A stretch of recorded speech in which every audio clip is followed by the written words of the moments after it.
Hello and a big welcome back to Live Retuning TV, where we are at episode 9 in the series. Can you believe it's whizzed by? It's a really important one this week because we're going to be talking about self-confidence.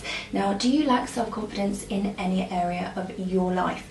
Throughout this episode we're going to be finding out how we can solve that and why you might lose self-confidence. So Ildiko, welcome. Hello. Hello there, Lisa. Hello viewers. Thank you for being with us again. So could you tell us why we would lose self-confidence? Yes, Lisa.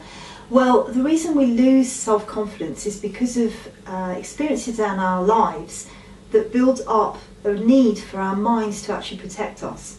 And the way the mind protects us is by building self-limiting beliefs into its perception.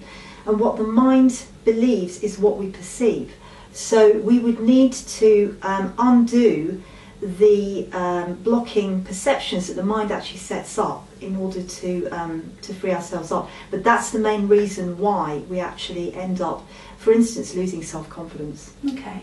And are we conscious that this is happening? Are we conscious of those thoughts? We are conscious sometimes, but the majority of these self-limiting beliefs are held on the unconscious level of the mind. And it's very difficult to access that level.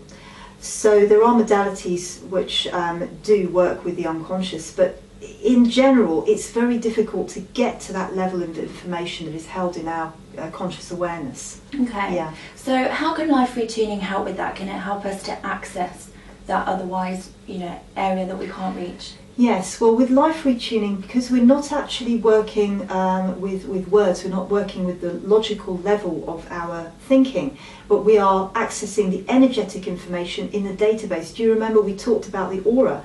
And the aura is our personal database of information. Now, everything is recorded there, including our self-limiting beliefs. So in a life retuning session, what we would do is actually read the energetic information to see whether it is showing up as data there. Now, once that's happened, we can do something about it. And we have various techniques that we can employ to actually change that perception in the mind. And once the perception in the mind has changed, everything changes. Because you see, Lisa, the most important need for our minds is to be proved right. Now, that could be very scary or very empowering. Because if you've got self-limiting beliefs, for instance, I don't deserve to be happy, what you will end up doing is you might start with a situation that is perfect, is in terms, heaven, but you will create hell from that situation because your mind has to be proved right. Okay, that is quite scary. So if we're having negative thoughts, we can actually manifest these into real life, things that we don't want? Not just that we can, we do, all the time. Yes, okay. We do.